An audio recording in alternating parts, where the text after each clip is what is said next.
فاصلحوا بینهما د دغه دوو قومونو په منځ کې چې جګړه ده بدنیتۍ دي د دې په منځ کې صلح راولي. اسلام کې دننه پښتانه جرګې کړي دي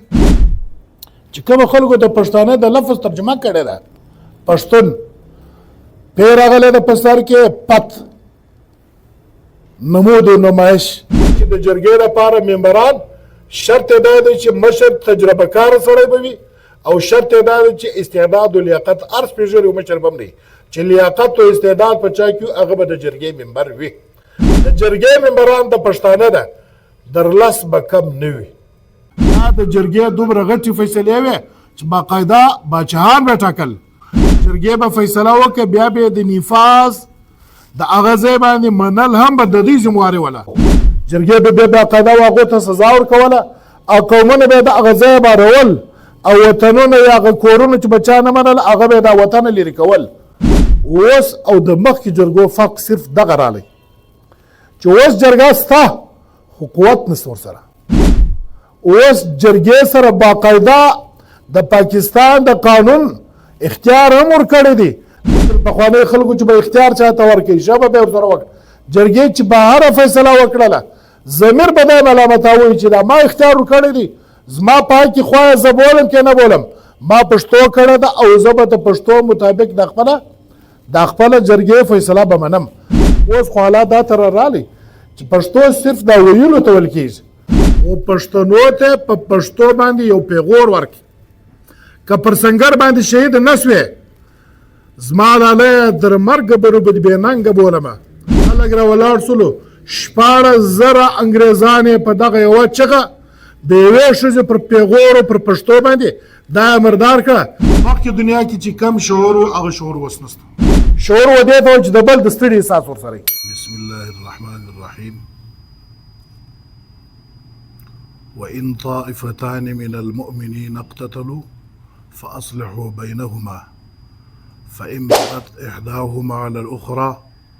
فقاتلوا التي تبغي حتى تفيء إلى أمر الله فإن فاءت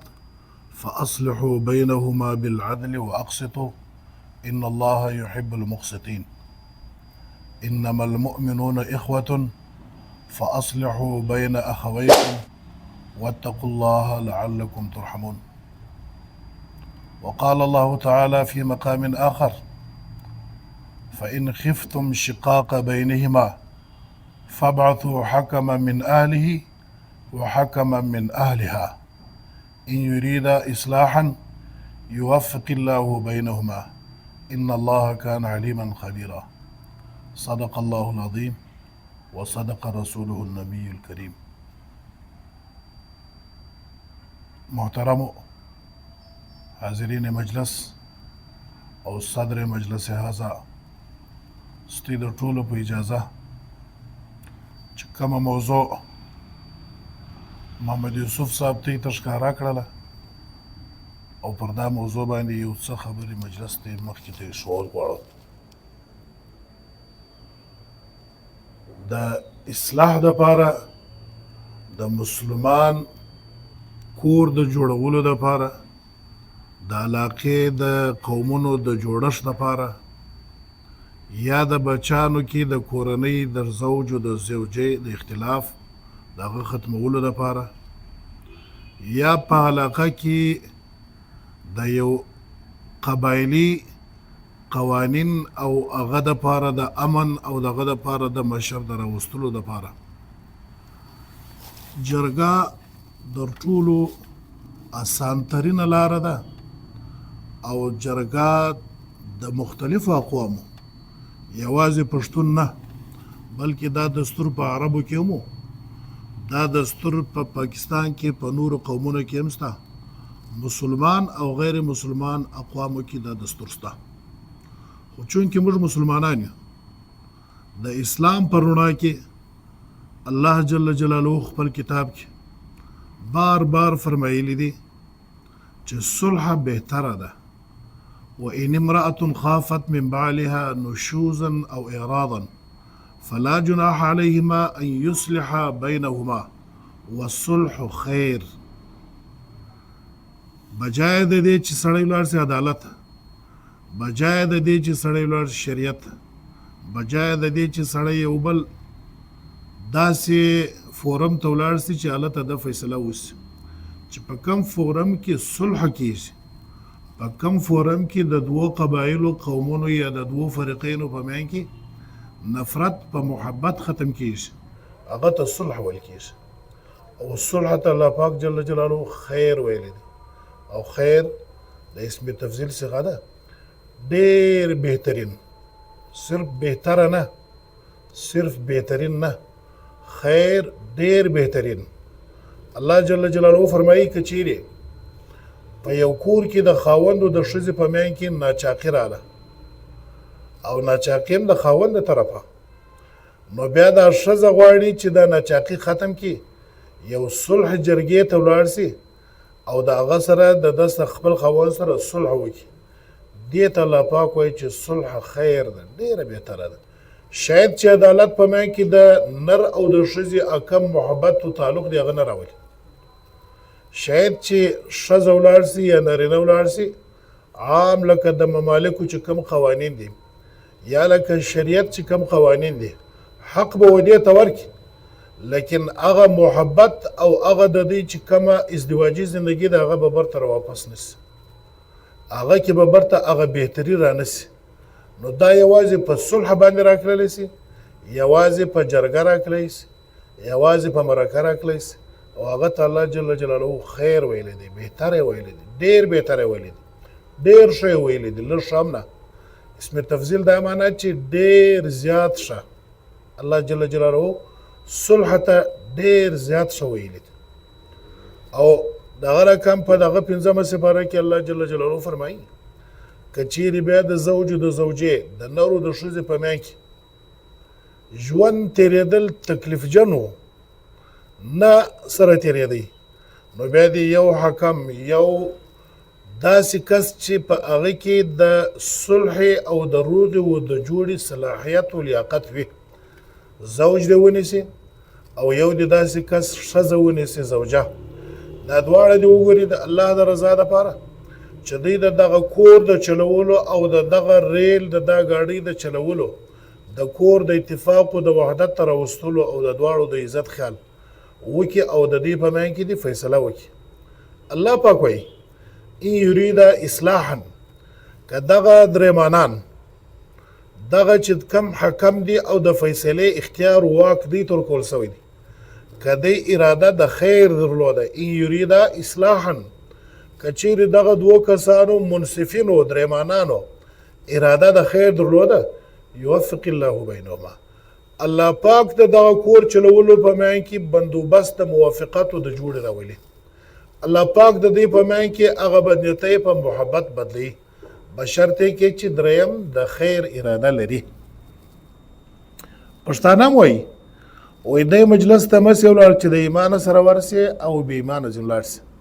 یعنې ته دلته په ښه د ایمان او د اعمالو سره ورسې هلته بیا خدایه مه کې د یوه طرف یا د بل طرف چې دا زما قوم دی یا دا زما د وطن او د علاقې دی او هغه مې نه دی د دې سره زما رشته په څه یا په څور سره ده او بل سره مې نه ده د دې په میان کې فرق وکړي نو دا سړی وایي بې ایمانه ده دا مجلس اوسي چې کم سړي کې لیاقت او صلاحیت او استعداد دریم وي او خوف خدا پکې وي چې الله پاک جل جلاله پر دا باندې وعده ته ثواب ورکړي او داسې درېمانان چې ولاړ سي الله پاک وایي یوفق الله بینهما زه د دې په میان کې توافق راولم بشرطې کې چې د درېمانانو اراده د خیر وي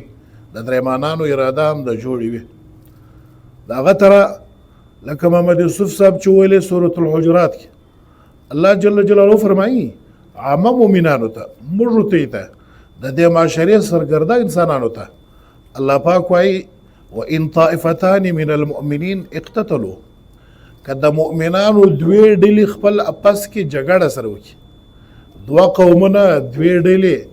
دوه ګروپه دوې پارټۍ په جګړې سره راسي دوې علاقې په جګړې راسي فاصلحوا بینهما موږ ته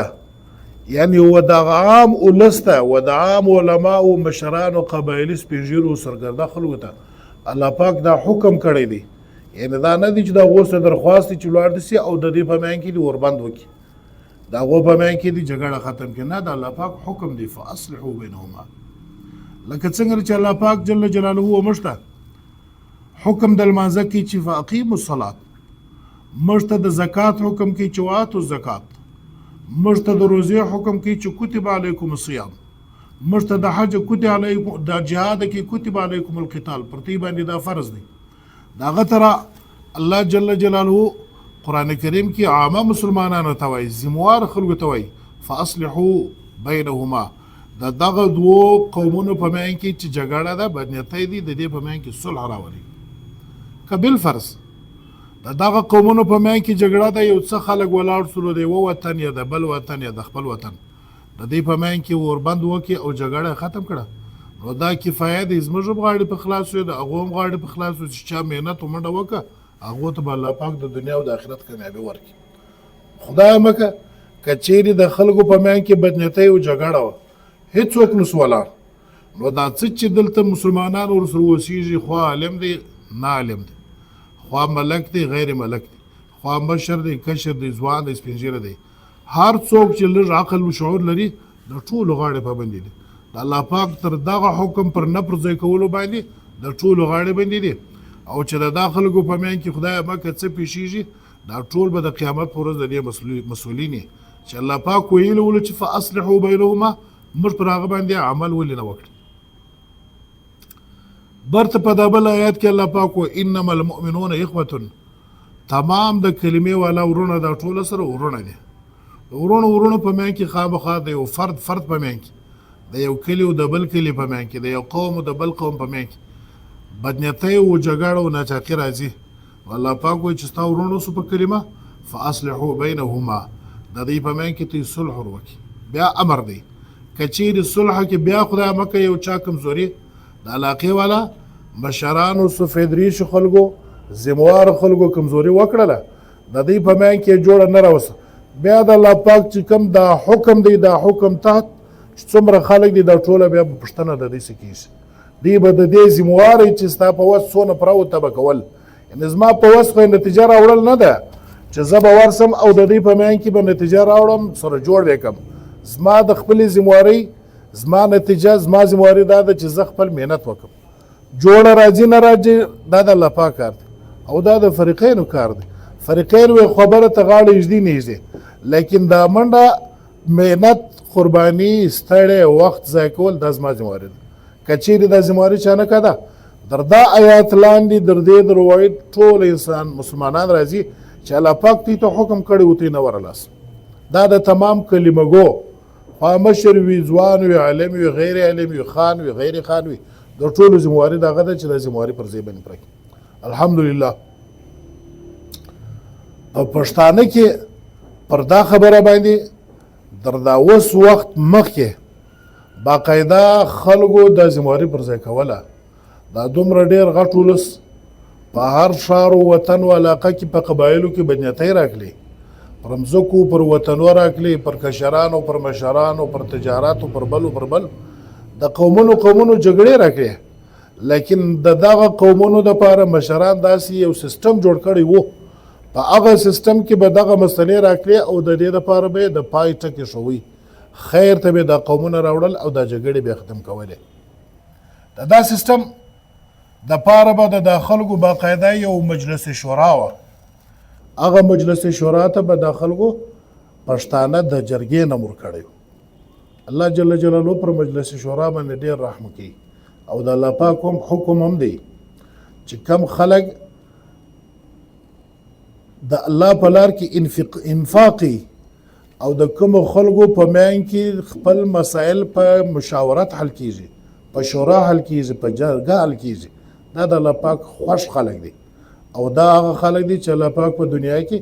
فما اوتیتم من شیء فمتاع الحیات الدنیا ومتاع الاخره، د دنیا او د آخرت دواړه ښېګړې و دغه انسانات ورکول کیږي چې د خلکو په منځ کې د اقوامو په منځ کې خیر غواړي. د ځان خیر غوښتنه خو د هر سړي په وس پوره ده، و ځان ته نفقه پیدا کول او ځان ته ښه سیالي راوړل او د ځان لپاره یو ښه شی خوښول دا خو د هر کس د ناکس په وس پوره ده. د خیر خلک د الله پاک په نزاغه دي چې هغه د نورو دپاره، ځکه چې په حدیث کې نبی صلی الله علیه وسلم فرمایي خیر الناس من ينفع الناس، په انسانیت کې بهترینه خلک، د ټولو بهترینه خلک هغه دي من ينفع الناس چې چاته فایده، انسانیت ته فایده ورورسي. د بل چا دپاره فایده، د بل چا دپاره خیر غوښتل د حدیث په رڼا کې دا د ټولو بهترینه خلک، او دا کار د څو کولی شي؟ د جرګې والا کولی شي، چې کارونه یې په مشاورت وي، په جرګه باندې وي، او د خلکو د قومونو د ولسونو دپاره خیر غواړي. د حدیث په رڼا کې دا د ټولو بهترینه خلک دي. یو بل حدیث مبارک نبی صلی الله علیه وسلم فرمایي چې درې شان زما په امت کې وي، نو زما د امت لپاره زندگی در مرګ بهتره ده. دا د مځکې ملا چې دا موږ ته پر ګرځو، د دغه مځکې ملا د مځکې در نس بهتره دی، یعنی ژوند یې در مرګ، دا ګرځېدل یې در قبر بهتره دي. چې کله زما د امت مالدار خلک هغه سخیان وي، زما د امت غنیان خلک هغه سخیان وي، یعنی خدای پاک و دوی ته مال و دولت ورکړی دی، دوی سخاوت کوي د نورو خلکو د فایدې دپاره استعمالوي. دا یو صفت. دویم چې کله زما د امت کارونه په مشاورت باندې وي، مشوره په خپل آپس کې سره کوي، کارونه په جرګه او په مشاورت باندې وي. دریم چې کله زما د امت خلک غنیان یې سخیان وي او کارونه په مشاورت باندې وي،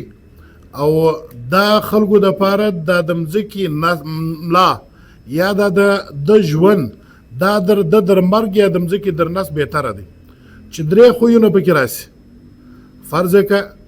چې نبی صلی الله علیه وسلم فرمایي چې د مځکې در ملا بیا د مځکې نس بهتره دی، د در ژوند بیا د دپاره د مرګ بهتره دی. چې کله مالدار خلک بخیلان سي او د دوی خپل کارونه بې مشورې سي او د دوی اختیار د ښځو په لاس باندې ورسي، بیا د دا خلکو ژوند در مرګ بهتره دی. د مځکې پر سر باندې ګرځېدل بیا د مځکې نس د دوی لپاره بهتره دی. عام موږ وګورو په د خپله معاشره کې چې زموږ په معاشره کې واقعتا زموږ اختیار د زنانو دی او زموږ غنیان چې دي هغه بخیلان دي، د بل چا پر ښه باندې پر موقع باندې پر تنګي باندې په لاس نه ورځي، او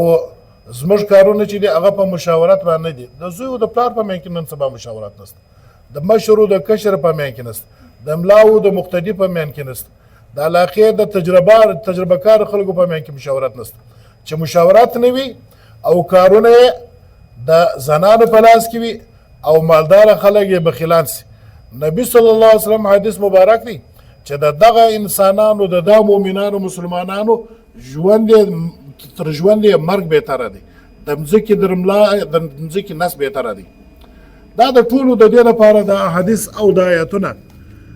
چې الله پاک جل جلاله موږ ته او تمامو مشرانو ځوانانو کشرانو ته دا ترغیب ورکوي چې ته په خپل آپس کې جوړه کوئ په صلح باندې، او ته در عدالت او در مقدمو د دې بجای د جرګو سیستم اختیار کړي، مشاورت اختیار کړي، او موږ ته دا ترغیب راکړي چې یو څوک کې لیاقت او استعداد او صلاحیت وي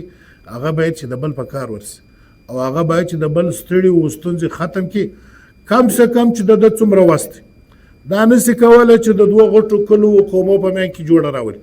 دا په وس باندې پراته چې د دوه انسانانو، د دوه ځوانانو، د دوه عمرو کسانو په منځ کې سلامندي ده او دی راولاړ چې دغه په منځ کې جوړه راولي، نفرت په محبت ور بدل کړي. دویمه خبره د جرګې ده. درې شان دا تر دي، درې الفاظه، درې محاورې یا درې کټګریانې چې هغه په پښتانه کې استعمالیږي. یوه جرګه ده، یوه مرکه ده، یوه ننواتې ده. او دغه جرګې او دغه مرکې او دغه ننواتې دا چې راغلي دي په پښتانه کې راغلي دي. دا د پښتانه داسې تاریخ دی چې د پښتانه تاریخ در اسلام در راوړلو چې اسلام دوی قبول کړی دی، در هغه مخکې د پښتانه تاریخ مخدوش دی، مبهم دی، ورک دی. دا ته چا نه معلومیږي چې پښتون واقعیتا د چا سره تعلق لري. پښتون د اسلام له مخکې د کوم مذهب سره تعلق لري. ډېرې نظریې دي، ډېر فکرونه دي چې پښتون چې دی هغه بني اسرائیلو سه یو پښه ده، یو قوم دی. د سلیمان علیه السلام په زمانه کې یو کس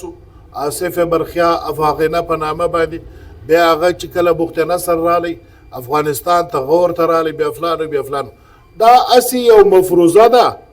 دا اسی یو خیالات تر بني اسرائیلو پرې متعلقې څوک وایي چې دا اریان دي د زرتشت په مذهب باندې و فلانو فلانو څوک وایي چې نه دا د سکندر مقدوني په زمانه کې چې هغه در مشرق او در مغرب پورې بچي ولا نو پښتون د هغو سره یو قوم د جرمني سره د ټوټاني په نامه لکه د توتاڼۍ چې دلې پروت دی د فلانا په نامه د فلانا په نامه څوک وایي چې نه دا کاسۍ دا دومره غټ قوم دی چې په سلهاو کلونو په دې کې 55 بچیان دا په دې کې تېر سوي دي د یوروپ سره راغلي دي او بیا د لیا باد سوي دي بیا نو دا شراړی دی دا فلانی دی دا فلانی دی دا دوتاڼۍ دی دا څوک دا قومونه د کاسي سره تعلق لري دا د دې دغه مذهب او د فلان او فلانو او دا اکثره مبهم دي دا اکثریت مفروضي دي در اسلام لمخه د پښتانه تاریخ واقعیت نسته په زرهاو کلونو پښتون در اسلام لمخه وجود لري د پښتانه وطن په زرهاو کلونو در اسلام لمخه وجود لري لیکن د تاریخ په اوراقو کې د پښتون ورک دي د تاریخ په اوراق کې پښتون مختلف نظریې دي څوک دي او څوک دي د کوم مذهب او د کوم مذهب سره تعلق لري یقیني څوک نشي ویلی یو مورخ هم پر دې باندې دا نشي ویلی چې واقعیتا پښتون پلانی دي چې کله اسلام راغلی دی په دنیا کې 3 قومونه یو عرب یو ترک یو پښتون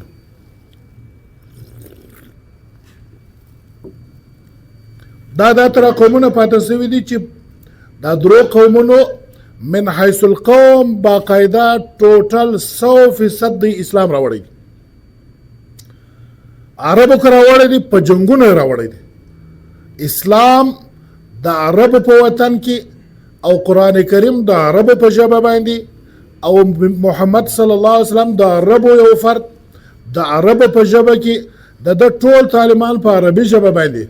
د هغه باوجود چې کوم دی ایمان راوړی دی اسلام راوړی دی په عرب خطه کې په عرب قوم کې هغه په جنګونو باندې راغلی دی پیغمبر صلی الله علیه وسلم او صحابه کرام او د وطن د مسلمانانو مجاهدینو مختلف اقوامو بار د عربو سره جنګونه پر دې باندې کړي دي فتوحات حاصل کړي دي شهیدان پکې سوي دي در هغه وروسته بیا عرب 100% ګرد په اسلام کې داخل سوي دي پر رضا باندې اکثریت قوم ایمان نه دی راوړی دویم قوم چې دی هغه ترک دی ترک هم 100% چې د دنیا په هره خطه کې ترکی وي هغه به مسلمان وي چې د دنیا په هره خطه کې د ترک قوم سره تعلق لري هغه به د ایمان والا وي خو چې کله بیا ایمان راوړی دی د پښتانه پر رقم باندې نه دی راوړی چې 100% ګرد قوم دی نر و ښځه کشنی ولوی دا د ګرده په اسلام کې داخل وي ترکم پر دغه تر جنگونو قسطنطنیه او فلانا باندې باقاعده د جنگونو په والا باندې ایمان راوړی یواز یو پښتون دی په تمام انسانیت په تاریخ کې چې ایمان راوړی دی بغیر جنگ راوړی دی ایمان راوړی دی 100% ټوټل قوم ګرد پښتون ایمان راوړی نه دی پکې سوی چې په دې وطن کې د پښتون والا ایمان راوړی دی د ژوب والا نه راوړی د ژوب والا ایمان راوړی دی ډېر اسماعیل خان والا نه راوړی پاکستان والا ایمان راوړی دی افغانان نه راوړی فلاني زر نه چې څومره پښتون د مځکې پر مخ باندې آباد وو 100% بغیر جنگ پښتانه ایمان راوړی پښتون چې سو مسلمان اسلام قبول کی دا زمانہ دا قیس عبدالرشید او قیس عبدالرشید کی اکثریت نظریه دا ده چې هغه په ژوب کې پروت دی دا د کوه سلیمان سره چې کم غر بلل کېږي د کیسې غر دا وایي د قیس په نامه باندې مشهوره دی او کم قبرونه چې د هلته پکې شته دا د قیس عبدالرشید د اولادې خپل قبرونه دي د کومه ځای اسلام راوړی دی بیا چیرې پاشل سوی دی او چیرې تللی دی خو د ده وجود اکثریت تاریخ چې دی هغه یې په ژوب کې لیکي چې د ده تاریخ او د ده وجود او د ده پر نامه باندې چې کوم قبرستان دا د قیس عبدالرشید او د ده د اولادې بیا چې کله اسلام یې راوړی او د پښتانه اسلام ښکاره سو خبره ته لږ توجه چې کله پښتانه 100% اسلام راوړی او بیا پښتانه تاریخ ښکاره سولو په اسلام کې. ما درته ویل در اسلام نه مخکې د پښتانه تاریخ مبهم دی. 5 کتابونه واخه، 5 سره به دغه پښتون ثابت کړی د 5 لارو سره. 5 کتابونه را واخله، 5 سره به د پښتانه دین ثابت کړی د مختلفو مذاهبو سره. څوک به د اهل کتاب سره، څوک به د غیر اهل کتاب، څوک به د اور د معبود عبادت کوي، څوک به د هندو د بت فلانا. لیکن چې کله اسلام راوړی دی بیا د تاریخ ښکاره دی، بیا د اولاد او بیا د قبیله او بیا د وطن دا ټول ښکاره دی. اوس خبره دا ده چې کله د اسلام راوړی دی، په اسلام کې دننه بیا د چې کم افکار او جرګې او مرکې او د مشران دا ټول تاریخ د ښکاره دی. اسلام کې دننه پښتانه جرګې کړي دي، په اسلام کې دننه پښتانه مرکې کړي دي، په اسلام کې دننه پښتانه جنگونه او جګړې کړي دي. هغه ټول د اسلام د اصولو مطابق دي. فرض کړه ما مخکې درته ویل چې الله جل جلاله قرآن کریم کې نبی صلی الله علیه وسلم په احادیثو مبارکه کې د خیر امت، بهترینه امت او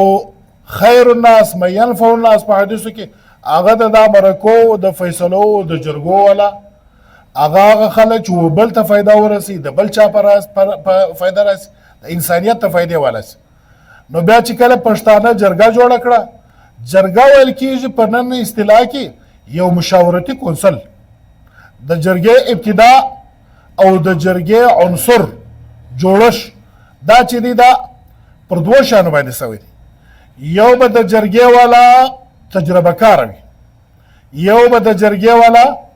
هغه علم او پوهنه او استعداد او لیاقت بلري. دا 2 کس اونره یا دا 2 صفات چې په چا کې رالو هغه به د جرګې ممبر جوړی دی. پښتانه چې جرګه جوړه کړه د اسلام پر وړاندې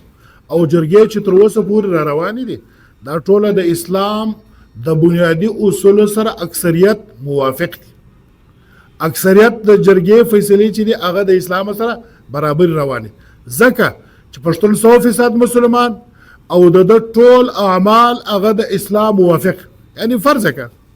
پښتانه کې چې مخکې در نن لمخکې در داوس در دغه موبایل او در د ډیجیټل دنیا در داوس ترقی یافته دنیا لمخکې چې کوم پښتونو د پښتانه کړو دا به د شریعت مطابق،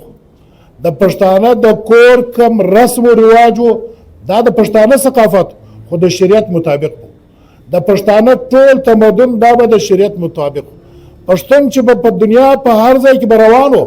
دا د پښتانه خپل کړو د پښتانه ثقافت او لباس دا به پیژندل کېدی چې دا پښتون دی. پټوی پر وژا دی او کالی او پرتګ دواړه کمیسو پرتګ استعمالي، لنګوټه استعمالي او په ژیره باندې دي. د کور به ستر پرده وا دا عین د شریعت موافق، عین د نبی صلی الله علیه وسلم چې کله سړی سیرت وګوري، شمایل وګوري، د نبی صلی الله علیه وسلم دغه د صحابه کرامو دغه صفات چې به پټو کالی او کمیسو پرتګ به لنګوټه به ولا او حیا به ولا، همت او غیرت به ولو او د کور به پرده ملمستیا به درلوده. دا د شریعت موافق روانولو. نو پښتانه چې کم قوانین د جرګې مطابق جوړ کړو هغه 100% د شریعت موافق وو، ځکه چې کوم خلکو د پښتانه د لفظ ترجمه کړې ده پښتون پیر راغلی د پسر کې پت نمود و نمایش او شن راغلی د شګړه چې هر چا سره به د شګړې اراده وه او قومونو ته به شګړه رسوله. او د پښتانه په تاریخ کې په نامه کې چې کومه تیر راغلی ده دی به د تورزن به و، تور وهونکی توریالی به و، واو راغلی دی. پښتون کې به وفا وه، د ده په غیرت او په وینه او په خمیر کې به وفا وه، بې وفایي به د چا سره نه کوله. نن راغلی دی پښتانه په آخر کې لفظ د نن دی تورې،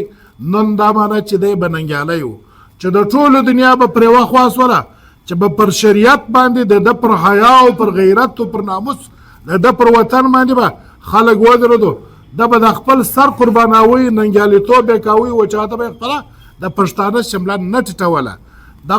دغه الفاظ 5 توري او د 5 اوصافه دا عین 100% د شریعت موافق دي. په اوس زمانه کې موږ ولیدل چې دغه یو میلمه رالی د عربو سره د اسامه په نامه پښتانه چې کوم د پښتانه مشران د افغانستان دغه وخت د حکمرانان دا ورته ودرېدلو بې سر و سامان او بې اسبابه چې زما په خمر کې په رګ کې وفا ده، زما په خمرو په رګ کې ننګالیتوب دی، زه وفا پر هېڅ حال باندې بې وفایي نسم کولی، زه ننګ پر هېڅ صورت نسم خرڅولی او زه به ښېګړه کوم و دغه کس ته چې دا میلمه زما په وطن کې دي پر دا باندې به خپل حکومت ختم کوم، پر دا باندې به خپل تاریخ نه خرابوم،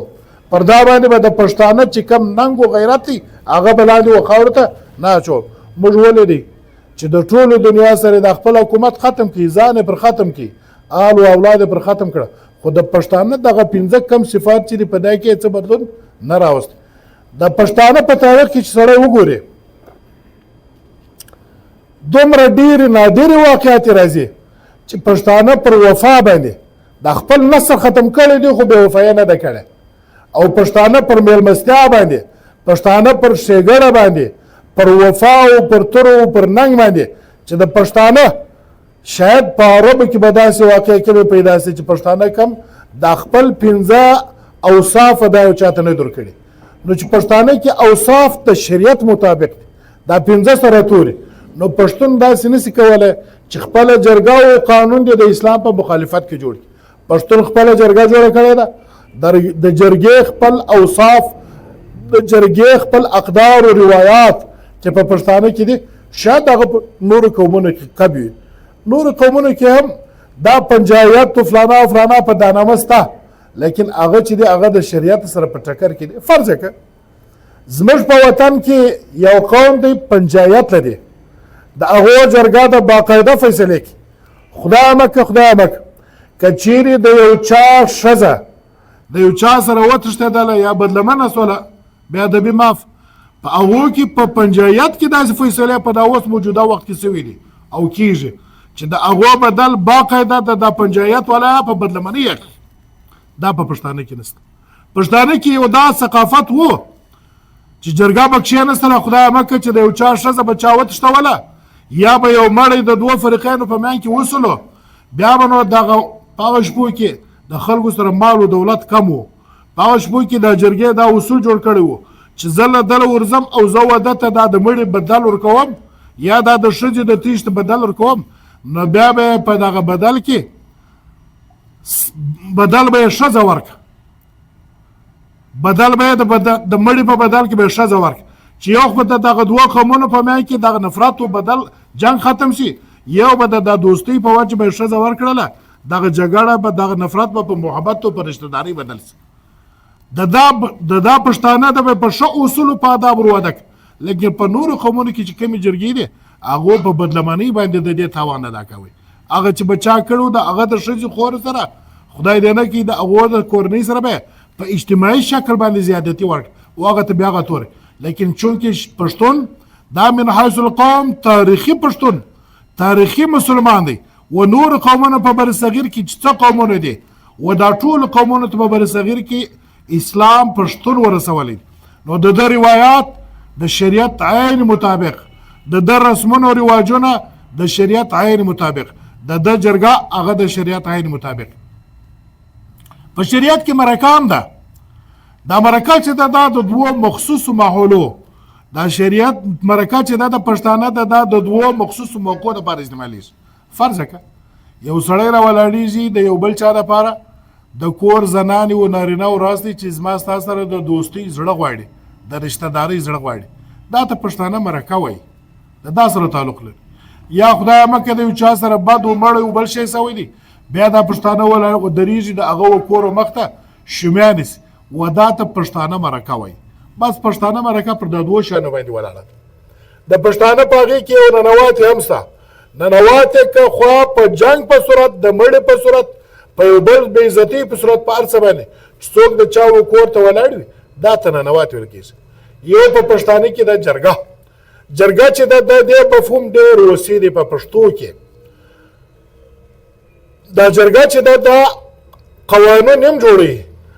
کورنۍ دننه عائلي قوانین هم جوړوي د پښتانه او بهرني قوانین د خپل پښتانه د دستور هم جوړوي. پښتانه سره چې نور غیر پښتون قوم جوړ دی د هغه دپاره هم باقاعده دا جرګه د دې لپاره قوانین جوړوي. ما درته وویل چې د جرګې لپاره ممبران شرط یې دا دی چې مشر تجربه کار سړی به وي او شرط یې دا دی چې استعداد و لیاقت هر سپېژلي مشر به هم دی چې لیاقت او استعداد په چا کې هغه به د جرګې ممبر وي. د جرګې ممبران د پښتانه ده درلس به کم نه وي. شورایي نظام دی جرګه د شورا دپاره لکه الله پاک جل جلاله وایي چې امرهم شورا بینهم، نو دغه یو مشاورتي کونسل دی جرګه دا به درلس پورته وي د دې ممبران او د ممبرانو به دغه اوصاف. په پښتانه کې داسې راغلی دی چې کله د پښتانه یو وطن د پښتانه یو بچي هغه بیا مشره سوی ده، بیا دغه مشاورتي کونسل یا دا جرګه چې موږ ورته وایي دا جرګه راولاړه سوې ده، بیا د ګرد مملکت د پښتانه بیا د دې لپاره باچا هم ټاکلی دی او چې کله په مشاورت باندې سوی دی د پښتانه په دود او دستور باندې یو باچا ټاکل سوی دی. الله جل جلاله په هغه کې دومره صفات ویشتي وي چې بیا هغه پښتون قوم نه د برصغیر چې څه وطن دی پر اکثریت وطن باندې بیا هغه غلبه حاصله کړې ده او اسلام ته بیا بریاوې راوړي دي. چې کله نادر افشار د ایران باچا ولو پر افغانستان باندې حمله وکړه، بیا د افغانستان باچا ختم سولو مړ سولو، بیا د افغانستان باچی بے باچا سوله، بیا په کندهار کې بیا نږدې یو زیارت دی پر هغه زیارت باندې بیا دی څو ورځې پرله پسې جرګه کښېنستله. دا جرګې به د دې لپاره مشاورت کاوه چې زموږ د افغانستان ولسمشر یا باچا به څوک. جرګې بیا د څو ورځو وروسته دغه تاج پر 11 کلن هلک باندې چې احمدشاه په نامه باندې ولو دا جرګې د هغه په حق کې فیصله وکړه. د جرګې د دغه فیصلې پر بنیاد باندې چې یو ښه تورزن یو توریالی یو د ننګ ډک ځوان باندې دغه فیصله رااله، هغه بیا دا وکړله چې باقاعده د ډیلي پورې او تر کم ځای پورې تر اصفهانه پورې بیا دا وطنونه قبضه کړه. دا د جرګې دومره غټې فیصلې وې چې باقاعده باچاهان به ټاکل او جرګې به دغه مسلې وې چې د قومونو په میان کې به محبت او نفرتونه ختمول، محبت به راوستي. د جرګې دغه در ټولو غټه فایده وه چې کم جرګې ته به چا یو قوم غاړه کېښوله د فیصلې دپاره، بیا به د جرګې دپاره اختیار هم دا و چې جرګې به فیصله وکړه، بیا به د نفاذ د هغه ځای باندې منل هم به د دوی ذمواري وله. په جرګه کې به د قومونو مشران، سرداران، خانان، علما او ډېره تعلیم یافته قومونو مشران ورسره وو. د هغه تر ټولو یوه فایده به دا وه چې کله به جرګې فیصله وکړله بیا به چا سرغړونه وکړله بیا به یې منله نه، بیا به تنفیذ یا نافذول او هلته به پر قومونو باندې منل، بیا به د جرګې کار و. جرګې به بیا باقاعده هغو ته سزا ورکوله او قومونه به یې د هغه ځایه بارول او وطنونه یا هغه کورونه چې به چا نه منل هغه به یې دا وطنه لرې کول. اوس او د مخکې جرګو فرق صرف دغه رالی چې اوس جرګه سته خو قوت نشته ورسره. اوس جرګې سره باقاعده د پاکستان د قانون اختیار هم ورکړی دی چې مساهلاتي جرګه وي او هغه جرګه کې یو کوشش وسي روغ او جوړه راسي، لیکن د تنفیذ لپاره فورس نه لري، قوت نه لري. هغه سردارانو، خانانو، د ملکانو، مشرانو چې کم زور و هغه زور وس نسته. دلته حالات اوس دا ته راغلي د هر سړي په غوږ باندې دا ننوتلې ده چې اوس خو تعلیم راغلی، خلک تعلیم یافته سو، شعور پیدا کړي، د بل چا د پر چلیږي نه او فلانه کېږي او فلانه کېږي. لیکن پخواني خلکو چې به اختیار چاته ورکوي ژبه به یې ورسره وکړه. جرګې چې بهره فیصله وکړله ضمیر به دا ملامتوي چې دا ما اختیار ورکړی دی، زما پای کې خوا زه بولم که نه بولم، ما پښتو کړې ده او زه به د پښتو مطابق د خپله جرګې فیصله به منم. ځان به هغه ته پړ بالی کې به یې نه ومنله. اوس خلک خو پښتو پېژني نه. اوس خو حالات دا تر رالی چې پښتو صرف دا ویلو ته ویل کېږي، حالانکه پښتو چې ده صرف د ژبې نوم نه دی، پښتو دا د خبرې د وعدې نوم دی. یو سړي به ویل ما پښتو کړې ده، یعنې دا نه منه چې ما په ده سره په خبره باندې پښتو ژبه باندې پښتو کړې ده، نه، پښتو دا منه چې ما د ده سره وعده کړې ده. دا پښتو به یې وعده بلله. دا په نورو قومونو کې نشته. یو پنجابی، بلوچ، سندی، یو فارسي، عرب، بل څوک چې د چا سره یو خبره وکړي بیا هغه نه مني دی نه وایي چې ما پنجابي کړې ده ما بلوچي کړې ده دا یو پښتون دی چې دا خپله واده ته به هم پښتو ویله دا خپله ژبه ته به هم پښتو ویله پکښیواله به د خپله لور و چا و زوی ته ورکړله بیا به هغه لیونی سو یا به هغه خدای بکه مفلس سولو یا به هغه څنګه رو ده به دا خپله خبره پرې کوله ولې پرې کوې ما پښتو کړې ده یو چا ته به د دې قول وکړي چې زه ستا سره دا ځکه در باندې خرڅوم دا فلانه خبره کوم بیا خوا که هغه تر هغه غټ قیمت راغلی ډول ما به پښتو کړې ده دا پښتو به د ځان لپاره یو پیغور باندې چې ماتولی دا پښتو به د ځان لپاره وعده بلله لیکن اوس خلک پښتو پیژني حالات دی بدل سلو چې 5 روپۍ که په بله ګټه کې ولو دغه ته ټلیفون بندوي د دا سره جنجال وبله کوي خو هغه پیسو ته ګوري او پښتو ته نه ګوري پښتو دا صرف د ژبې نوم نه و دا د الفاظو نوم نه و پښتو د غیرت نوم و پښتو د وعدې نوم و ما درته ویلی چې په پښتون الفاظو 5 الفاظو کې چې دا کم لفظ راغلی دی دا ټوله د ژبې سره تعلق د پښتانه د غیرت او د وفا سره تعلق درلود پښتو چې وله هغه د میلمستیا نوم و چې خلکو سره به یې پښتو وکړه بیا به یې میلمه پالنه کوله پښتو به یې وکړله بیا به یې ځان ګرو کاوی خو هغه شی به یې خرڅوي هغه پښتو به یې پرې کوله پښتو د وعدې نوم و پښتو د غیرت نوم و په 1885 یا 18 کې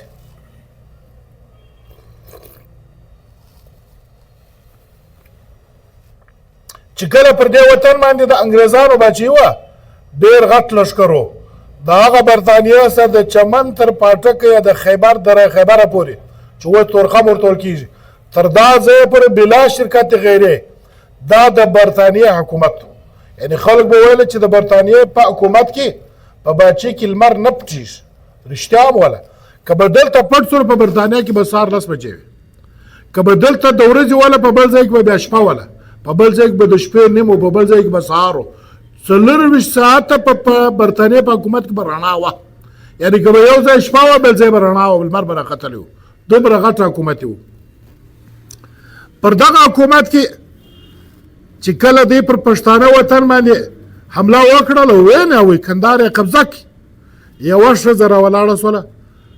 هغې دا د پښتنو چې کومه جنډه یا بیرغ د دغه یې پر لرګي واغوستله توره یې راواخیسته او پښتنو ته په پښتو باندې یو پیغور ورکړي که پر سنګر باندې شهید نه سوې زما لالیه در مرګه به روبد بې ننګه بولمه که پر سنګر باندې شهید سولې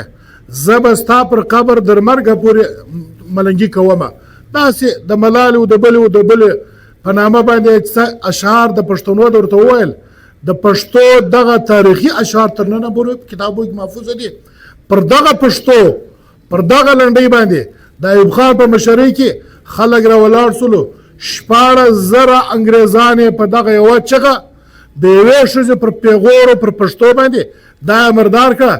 یو ډاکټر څه نوم یې دی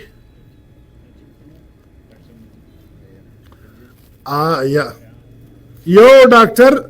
انګریزو له مشهوره نوم یې دی زما د دماغ ووتی دا زخمی سو په زخمی حالات کې پر سوارلي خره باندې راواوښتي د پاکستان و بارډر ته پر شوراوکو پر دې باندې دا رالی اطلاع راوړله چې دا ته راسوې ده د یوې پښتو چغې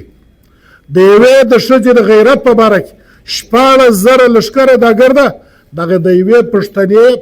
پیغلې په غزل کې او د دې پر جرأت باندې پښتنو قرباني ورکړله او باقاعده د میوند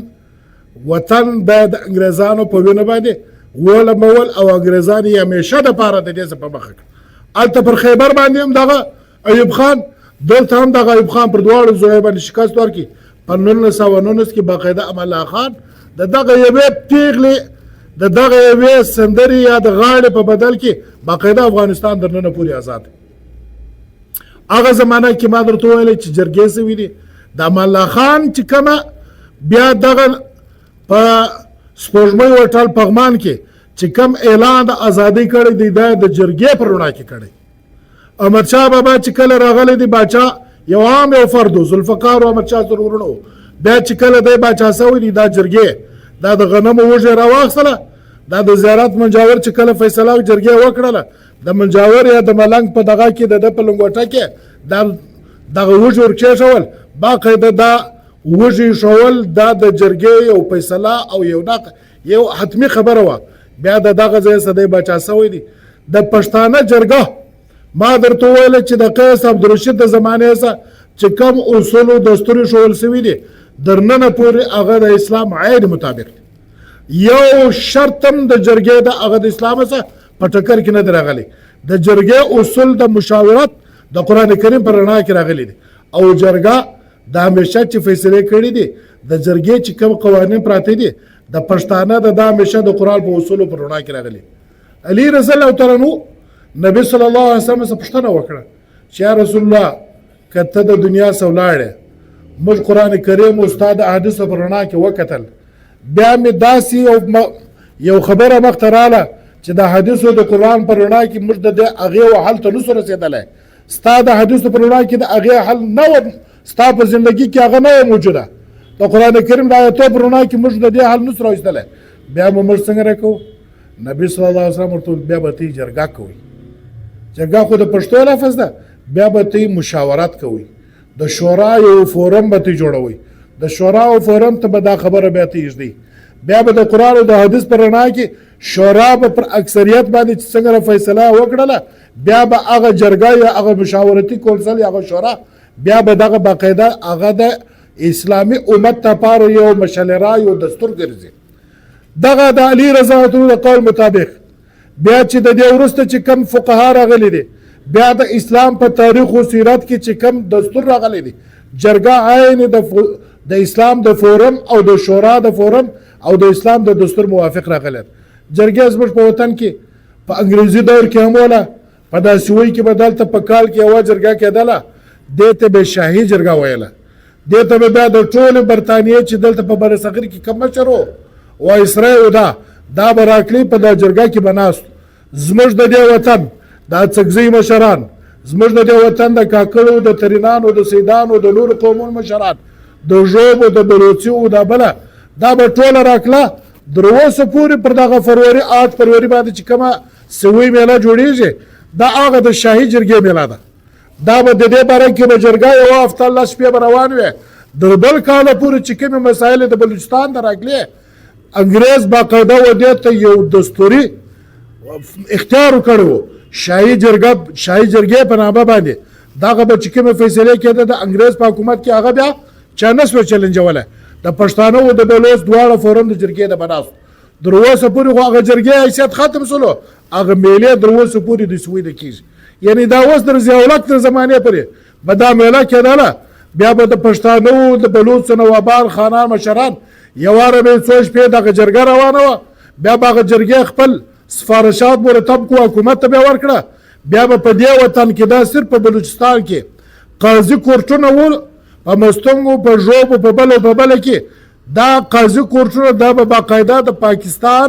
یا د دې وطن د بلوچو د پښتانه سفارشات د جرګو پر هغه باندې فیصلې کولې لیکن چې کله دا اوس اخرنۍ مرچله راغله د مشرف هغه د پښتانه د جرګې چې کوم فیصلې او سفارشات هغه چې کومې د جرګې فورم هغه یې ختم کړل. اوس په دغه زمانه کې چې جرګې کېږي دا د خلکو په با اختیاره کمیټۍ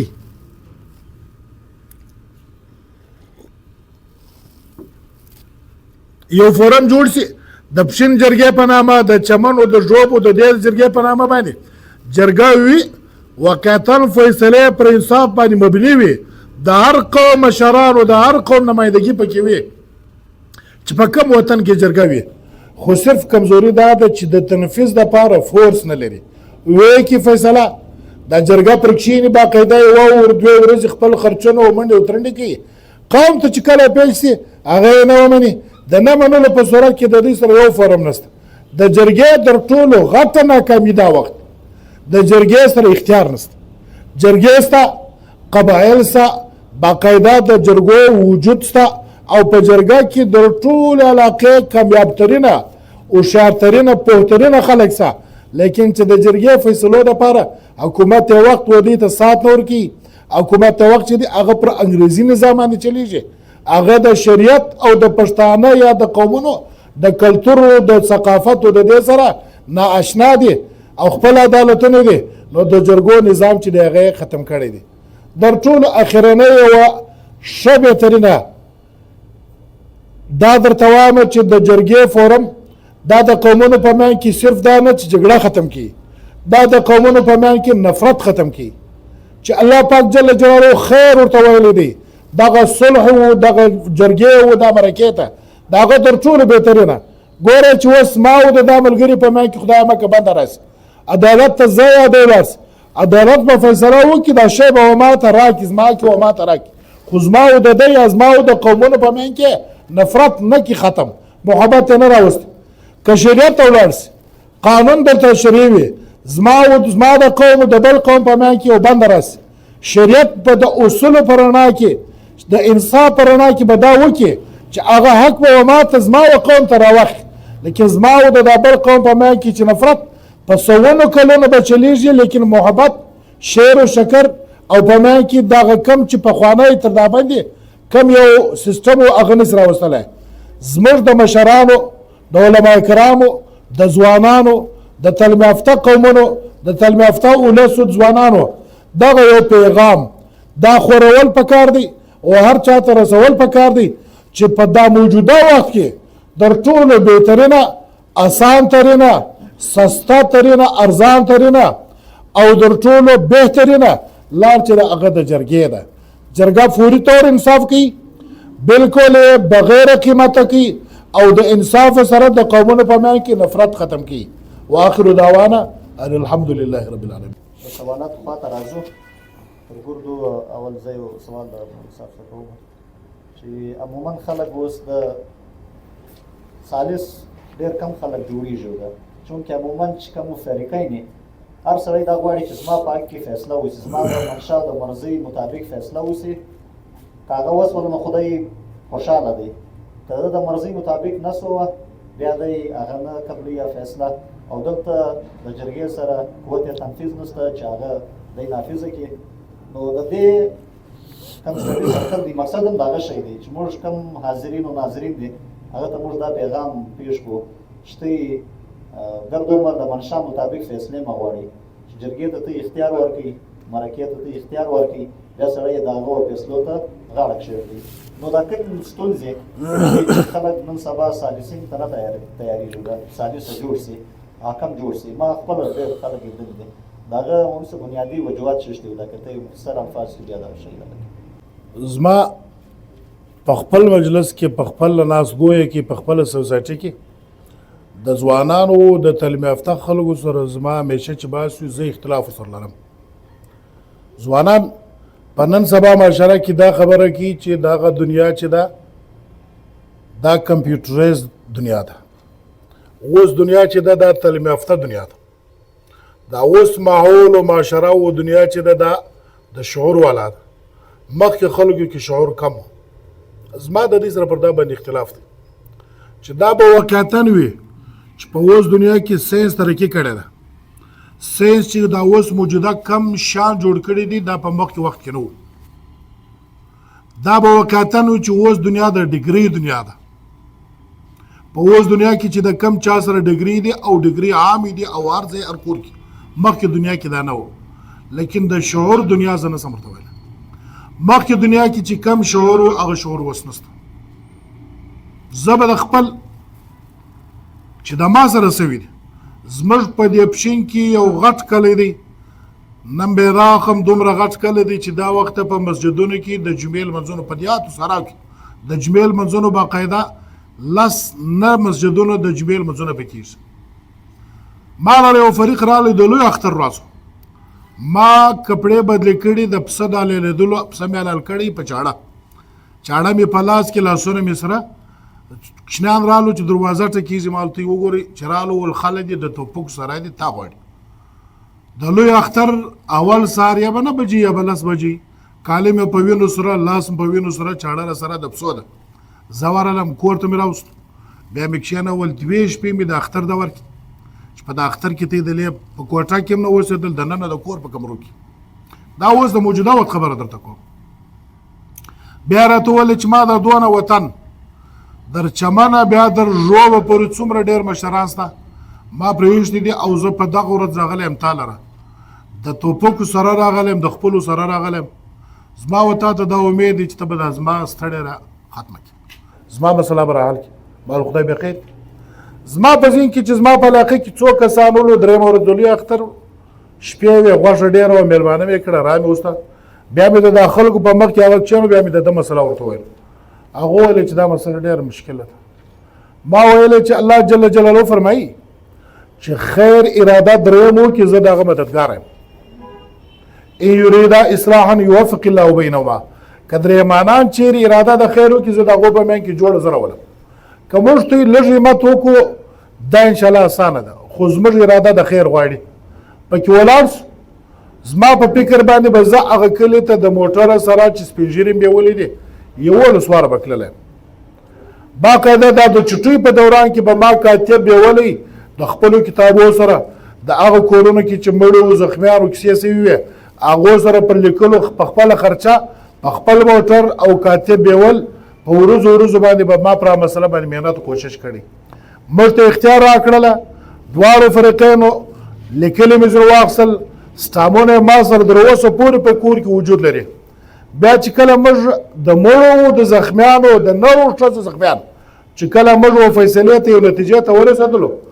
ما چې خپله خبره بیا د نورو مشرانو سره شیر کړې ده هغه وایي تا خو ډېره په اسانه خلاص کړې دا دومره غټ جرم تا دومره په اسانه موږ دا ورته وویلې چې ستا دغه کور چې د دغه مدعي د کور پر څنګ دی ته به دا کور و دا خلکو ترکوې 15-20 فوټه بالا کور هم نه دی ته د ټول پورو پیسو خلاص یې ته د ټول بدل دار څه صرف د هغه مخ به چې پیدا کور ودی ترکه او ستا بل ځای کې ماشاءالله آبادي او کور ارڅست ما ته دا نه منم زما د پاره دومره وسایل او فورس د ملګرو سره نو را سره چې دا د چک مجور ختم کو دا دومره ستړی دا په د یو چک باندې دا سړی رایلا کړله دروازه پورې ستړی دا تره به د هر مشر سره ما سره په خپل ذاتي طور باندې چې کم ستړی راغلی دی سار هغه فیصلې ته موږ رسېدلي هغه نه در سره منلي یعنې زه دا وایم چې په مخکینیو خلکو کې شعور و د شعور نقشه دا ده چې په خلکو کې به 100 مړي سوي وو په دا بل کې به 2 سوي وو یو به سوي نه به وسوي چې به درېمانانو فیصله وکړله د 100 مړو باندې به دا خلکو چک نه کوي دا د شعور خبره وه هغه وویله چې دا جرګه دا نه زما د پلار زما د قوم زما د ورور ده نه زما و کور د دغه کور ته زما د کوره فایده و په خوا ورسېږي ویې ویلې شعور و ده ته دا د ده پښتو دا د ده ژبې و د ده شعور دا ورته ویله چې د دا خلکو د خیر خبره پر ما منل فرض ده یوه خبره به خلک په تاریخ کې نه کې ثابته چې د قومونو په منځ کې جرګه سوې ده بیا هغو ماته کړې ده په اوس وخت کې به زه 100 زما په ناقص معلوماتو باندې په هر قوم په هر کلي او په ښار کې به زه در وښیم چې خلک ستړي سوي دي خلکو لس شپې روڼې کړي دي په خپلو پیسو باندې منډې وترنډې کړي دي د ده هلته د 1,00,000 روپۍ تاوان د ده خالي دغه د ننواتې تاوان چک ورته کړی دي زموږ په علاقه کې اوس محترم کاروباریانو ښه خلک تعلیم یافته خلک چې دا اوس خلک شعور والا ورته وایي د خلکو سره لیکلي ستا وه ما ته وایي څه به وکړم ما ورته ویل شعور په زمانه کې نشته که نور نه وای دا به ویل چې دا سړی زما په وجه باندې دومره ستړی سوی نه مني زه دا وایم چې در دې در ټولو غټه ستړې دا ده چې یو فورس د جرګې سره نشته یو په فریقینو کې شعور نشته رښتیا هم ABC زده ده اردو زده ده ډګري لري تعلیم لري هر څه لري خو شعور په اوس موجوده زمانه کې کم دی نشته شعور و دې ته وایي چې د بل احساس شعور و دې ته نه وایي چې خپله څه زده کړه منډه وکړه ډګري وکړه شعور و دې ته وایي چې د بل د ستړي احساس ورسره شعور و دې ته وایي چې زما پر ځای دی ستړی زهیر زما په باره کې او دغه د ده سره دا شعور نشته چې دغه د ومني زما نوم حبیب الله دی ما ویلې دا 2 فریقه ته چې کم وخت اختیار ملاو سي او په هغو کې داسې چې اوس د دروغو ځای راځي د دوی د سولې د جوړېدو دپاره که هغه 2 فریقه دروغ ووایي دا څنګه دی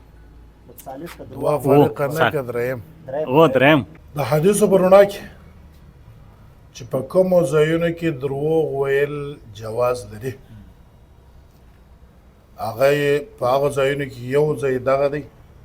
چې که سړی د بل چا د خیر دپاره خپله فایده یې نه وي ذاتي طور د قومونو د خیر دپاره د دوو فریقینو د خیر او د دوو کسانو د خیر دپاره فرض کړه زما او د محمد یوسف په میان کې بدنیتۍ دي حبیب الله ته راولاړ شو زما او د ده بدنیتۍ را ختم کوې زه و تا ته یو خبره وکړم چې ډېر بېکار او بې خونده سړی ما سره ډېر تاوان را رسولی او فلان او فلان یعنی شروع مې د ده پر غیبت او پر بدو ویلو تر پایه پورې ته د داسې پوښتنه وکړې د یم دغه وایي اوس چې ستا دپاره دغه دی ته دا خلاف دروغ ویلی سې جواز ته چې ما لر کله راسې زه بیان درته وکړم ته دا ویلی سې چې محمد یوسف خو ستا په باره کې ډېر بهترینه ښه خیالات درلود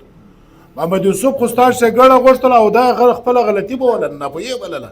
ناعلمي یې بولله ستا د خاندان او ستا د کور او ستا په باره کې ذاتي طور د ده ډېره ښه همدردانه رویه وه او ښه وینا وه زما وینا خو بې خونده یي ما و تا ته د ده په باره کې غلط ویلي لیکن ته چې ده ته ولاړ سې هغه زما غلط په ځای و ده ته دا خپله خبره ښایسته کړې چې ستا دپاره ډېر بهترینه ښه رویه وه او دا یې ول او دا یې ویل